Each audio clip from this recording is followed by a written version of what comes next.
छोटा वाला स्वरूप बांट रहे थे। तो फिर एक आंटी आए तो गुरुजी कहते, तैं की करनी मेरी फोटो, तैं ता कहनी मैं तेरे हृदय विच बसदा। तो देखो इतनी बड़ी बात कह दी गुरुजी ने। सिर्फ ये नहीं है हमें स्वरूप मिल जाए, स्वरूप मिल जाए। हमारे समय में तो जिस चीज की जो हमें नहीं मिलती थी ना, उसकी वो थी, अच्छा स्वरूप मिलना है। और अभी तो क्या है, ऐसे रिटर्न गिफ्ट की तरह बांटी जा रहे हो। कहाँ कदर हो रही है लोगों के घरों में? क्या जरूरत है हर बारी ऐसा करने की कि नहीं अगर मैंने सत्संग किया तो मुझे वो देना ही देना है? वही चीज है ना, जब जो चीजें ज्यादा मिलते हैं ना, गुरु जी कहते हैं रुलदियां चीजा रुलदियां की करना है। ले जाने वाली चीज क्या है सत्संग में? वाइब्रेशंस।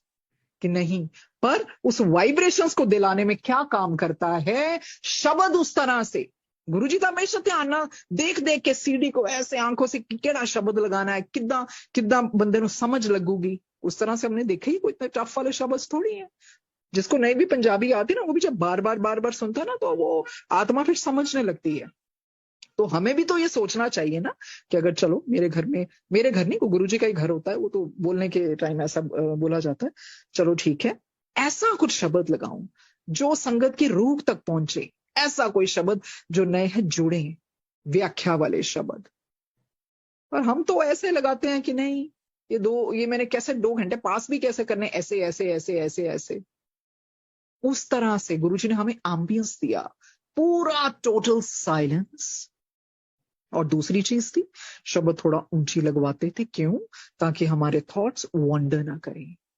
और ऐसे थोड़ी हम बीच में कुछ खाते पीते थे, और इतने लंबे लंबे भी नहीं करने चाहिए। पूरी कहते लोगों ने घर भी तो जाना हुंदा। देखो कितने लोग तो नहीं भी बता के आते हैं ना घर से। उस तरह से कि जितना वक्त है उतने में चाहे मैं एक लगाऊं, पर उस एक में भी सारी संगत ऐसी जुड़े कि पता ही ना चले कि यहाँ एक बैठा है कि 20 बैठे हैं कि 50 बैठे हैं। तो वो एम्बियंस देना किसका फर्ज है? वो आप पहले गाइड कर सकते हैं कि कृपा करके हाथ जोड़ के, कि जितना भी समय है, जो भी 1-1.5 घंटा, कृपा करके उस समय तक आप अपने फोन थोड़ा बंद कर दीजिए। बस उसमें वो तो it's our duty to guide them. बिल्कुल उस तरह से गाइड करना चाहिए। फिर ऐसा जब सत्संग होता है तो ऊपर से रूहें आती हैं। हर जगह थोड़ी फिर देवी देवता और रूहें बैठी होती हैं। उनको भी शांति चाहिए, उनको भी सुकून चाहिए। और उसके बाद हाथ जोड़ के नमस्कार करके अपने घर को जाइए और रैलिश कीजिए। क्या वाइब्रेशंस! मजा तो तब आए क्योंकि जो हमें गुरुजी ने वो वही वक्त दिया था। जैसे ही खत्म होना, एक संगत का नाम नहीं पता होता था, भी गुरुजी के मुख से पता होता था, जब गुरुजी कई बार स्वयं बुला लेते थे। वो ही है ना सत्संग की घड़ियां। तानू होश ही ना रवे, ना इधर देखन दा ना उधर देखन दा। Discipline, that is the most important thing in in satsang, because Guruji loves discipline, loves discipline। वो नहीं बर्दाश्त करते सी कोई इन्नी जी भी आवाज आए। इतना ज्यादा ध्यान रखते थे सत्संग का। कहना चलो बाहर निकलो, दफा हो जाओ, उधर बाहर जाके गल्ला करो, जिथे बहना थे चज ना बैठो। ये है, सब कुछ सिखाया उन्होंने प्रैक्टिकली। फिर हम पता नहीं कहां कहां किससे पूछ के क्या भाग रहे हैं। अगर हमें इस टाइम पे कोई मिलता, बाबा के टाइम के या किसी और के टाइम पे, हम पूछते ना तुम्हारे टाइम पे भी कैसे होता था?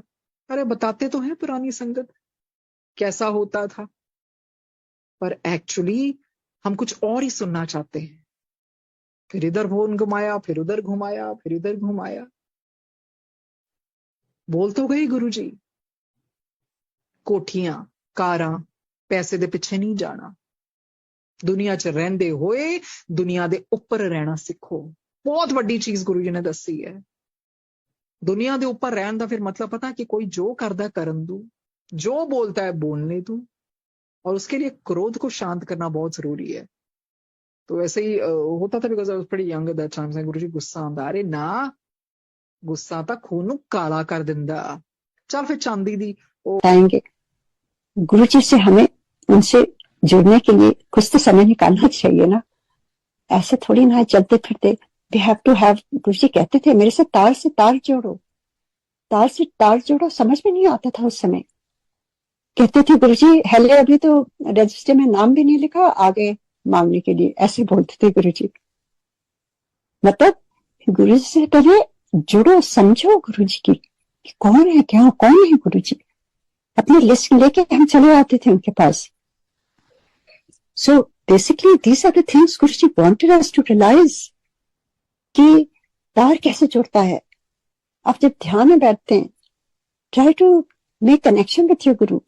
And I understand lot of people से ध्यान में नहीं बैठ सकते, कोई बात नहीं, ना बैठे, आप शब्द पानी लगा के बैठे चुपचाप। आप दिया भी जला सकते हैं, दिया नहीं, कैंडल कुछ नहीं है तो कोई बात नहीं, स्वरूप है तो है, नहीं तो मन में गुरु जी को बैठाइए। पर आप थोड़ा सा समय तो दीजिए, क्योंकि गुरु जी ने स्वयं बताया है, जो हम काफी हद तक भूले से जा रहे हैं लोग। गंगा प्रसाद बहुत आवश्यक, ये सारी चीजें आवश्यक है, पर जो शुरू में गुरु जी कराते थे 2 घंटे, वो पार्ट हम मिस आउट कर जाते हैं। संगत में भी जब जाते हैं तो बातों में ही लगे रहते हैं, डिस्टर्बेंस होता है। गुरु जी के एम्पायर स्टेट में कभी भी आपको स्नैक नहीं मिलता था। दैट्स अ डिस्टर्बेंस इन ध्यान। How can you eat and sit in ध्यान? लोगों का आना जाना डिस्टर्ब करता है। गुरु जी खाली चाय प्रसाद देते थे और चुपचाप बैठाते थे। हम लोग भी बहुत दूर दूर से आते थे। इसका मतलब ये नहीं है कि आपको खाना ही खाना, वहां खाना है। टाइम से गुरु जी देते थे लंगर। तो ये बहुत आवश्यक है नई संगत को समझना कि किस तरह से गुरु जी करते थे, उसको फॉलो करना चाहिए। जब चाय प्रसाद हो, आप डिस्टर्ब नहीं करिए संगत को, चुपचाप। आपको बार बार पानी भी गुरु जी वहां नहीं देते थे। गुरु जी बिल्कुल मिनिमम डिस्टर्बेंस रखते थे। किसी को पानी चाहिए होता था बाहर जाके लेता था। आजकल लोग वाटर की बॉटल्स देते देते देते इतना डिस्टर्बेंस होता है, सेवादारों का आना जाना, स्नैक, ये वो, तो आप ध्यान में कैसे बैठ सकते हैं? So we are losing on that 2 hours of that ध्यान जो गुरु जी कराते थे। 1 घंटा तो हमारे थॉट प्रोसेस क्लीन करते थे, तुरंत ध्यान नहीं लग पाता है। So it's very important to follow that. We have forgotten that. वो जो 2 घंटे था उसमें हम बस पानी प्रसाद देते हैं, चाय प्रसाद भी ठीक है, वो खाने की चीजें आ रही हैं जा रही हैं, कोई ये कर रहा है कोई वो कर रहा है, you can not sit still. तो ये सोचने की बात है, हम सबको इसका ध्यान देना चाहिए। अगर गुरु जी से जुड़ना है तो जिस तरह से वो जोड़ने की का उन्होंने सिखाया है उसको फॉलो करना चाहिए, क्योंकि वही हमें करना चाहिए जो गुरु जी ने सिखाया है, जिस तरह से सत्संग में बैठ करके संगत में। और then you can enjoy, but in complete silence। संगत में आप जाते हैं खाली गुरु जी से मिलने के लिए, ना वहां नेटवर्किंग होती थी, हम किसी के नाम भी नहीं जानते थे, किसी से मिलते भी नहीं थे, बस गुरु जी के दरबार गए, उनको प्रणाम किया और जो भी है, और सीधे वापस आ जाते थे। कुछ भी वहां अलाउड नहीं था।